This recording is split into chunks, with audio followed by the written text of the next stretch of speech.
經同過啲中學同學去誇下海口話，第時就大家一齊搞補習社，改變嘅教育風氣啦。唔知算唔算係一個 self-fulfilling prophecy 啊？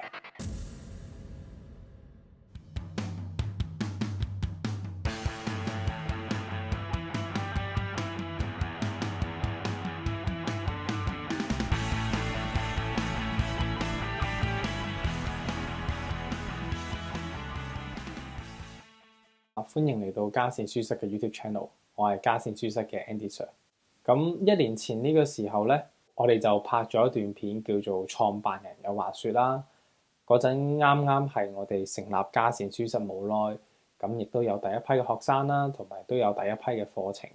而家事隔1年去睇翻自己當時講過啲乜嘢呢，其實都幾有感觸嘅。因為我記得當時拍片嘅時候呢，就係講話希望家善書室係一個可以喺網上凝聚想讀書嘅香港同學仔嘅一個地方啦，可以俾到教學嘅資源啦，亦都可以用我哋自己對於教學嘅一啲想法去傳遞俾喺英國讀書嘅香港同學仔嘅。咁過咗1年，其實我都覺得係好感恩嘅，因為呢一個願景，我覺得都算係行咗一大步㗎啦。喺呢1年間，我哋都服務咗超過300位同學仔。咁當初話想凝聚一個網上社群嘅，咁而家我覺得都算略有小成啦，都非常之感恩。新1年家善書室嘅願景咧，喺教學以外咧，我個目標係想用其他唔同嘅形式去接觸在英國嘅香港人。咁除咗接觸學生之外啦，其實我都好想提供多少少關於英國教育同埋有關讀書嘅資訊去俾家長啦。我諗過去1年自己係好深感受嘅，因為本身我自己呢一個旅程嘅出發點就係我中學嘅時候，其實我都幾識得讀書啦，亦都明白考試呢個遊戲啦。當初係以學生嘅一個身份去睇，點解考試要咁樣設立呢？入邊有啲咩技巧玩好呢個遊戲呢？咁去到中間有個過渡期，喺香港做咗老師，然後後來又做咗師傅老師啦。去到英國再教一次喺呢一度讀緊 GCSE 同埋 A-Level 同學仔呢。每教一堂課，我都會覺得自己喺度進步緊，亦都會喺備課過程之中，佢有好多個靈感去諗到，喂，原來係可以咁樣講嘅喎，原來有呢個資訊可以咁樣更加有效地去傳遞俾同學仔嘅喎，又或者有好多喺英國好獨有嘅問題呢，以前喺香港你教書或者你做補習唔會遇到嘅，咁呢啲位係一方面自己好有成長啦，但第二方面做到呢樣嘢係勁有成就感啦。咁我舉2個好簡短嘅例子啦。譬如以 A-Level 嚟講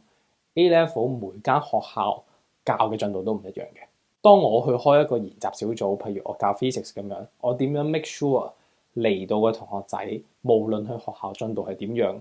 佢聽我講課，佢學過未學過都好，點樣佢都會有得着呢？我要點樣設計個課程 such that 學過嘅會重新理解多一次，未學過嘅又可以由淺入深一樣有個全面嘅理解咧。咁呢1年落嚟，我覺得好似真係做到呢個效果喎。學校咩進度嘅同學仔都會 feedback 翻話，喂 OK 喎，其實都覺得學到嘢。咁呢個第一個覺得好興奮嘅嘢啦。第二個就係我自己開心嘅係會用翻自己以前讀書嘅 talent， 就係真係當考試係一個遊戲先。咁一個遊戲一定有個遊戲規則，然後我諗我自己教書同時做緊嘅嘢就係解釋緊嘅遊戲規則俾同學仔知道。一方面我哋係教科學，係會講原理講概念，但第二方面我同時都會講俾同學仔聽呢個考試嘅遊戲點樣玩。如果你想考得高分，係可以點樣做呢？問題咁就話俾同學仔知點樣去應付佢哋自己嘅考試咯。係當我認真諗，其實我自己好深印象，高中嘅時候啦，我嗰陣好唔滿意香港嘅教育制度嘅，我覺得真係太大壓力啦，亦都有好多嘢係好強制性、好片面化啦。於是嗰陣我係好 into 究竟要點樣去創立個好嘅 system 出嚟嘅。曾經同過啲中學同學去誇下海口話，第時就大家一齊出嚟搞補習社，咁就改變嘅教育風氣啦。唔知算唔算係一個 self-fulfilling prophecy 啦。咁去到而家的確就係搞咗補習社，不過就唔係同中國同學，而係同自己 partner Miss Ho 啦。咁另外亦都唔係喺香港度搞，而係經過一年，我覺得咦，好似有些少無心插柳嘅感覺。就係創辦嘅時候，其實我都唔記得自己講過呢番説話，我唔記得咗以前自己中學係咁想要改革一個教育制度嘅。但係而家somehow出到嚟，我覺得自己提供出嚟嘅 content 啦，同埋教法啦，我覺得好似又做到呢個效果。至少喺英國香港人嘅 community 入邊，即係如果有上我哋堂或者係我哋學生嘅話，會感受到我哋嗰套教法解決到英國嘅需要之餘，其實同英國本地人教法又係有些少唔同，咁係真係帶到我心目中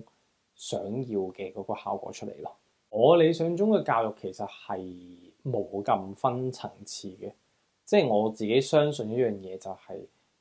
每個人個 pacing 都好唔同。你會見到有啲同學仔其實佢個 potential 已經係可能係做到 Year 11甚至係 beyond 嘅 content， 有啲同學仔可能仲 struggle 喺 Year 9嘅 content。咁但係喺一個正統嘅 system 底下，佢哋係話一定要係讀 Year 10嘅嘢，唔可以讀其他嘢嘅，冇乜太多嘅資源或者冇呢一個好嘅分類。咁所以我自己心目中理想其實就係每個同學仔可以根據佢自然嘅 talent 去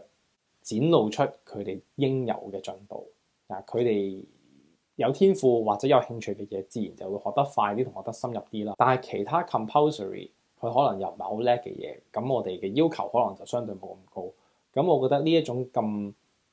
dynamic 嘅教育嘅方法，我自己 vision 入邊一個理想嘅教育咯。第二個元素嘅，咁我覺得第二個元素就係好 focus 喺學生嘅 initiative，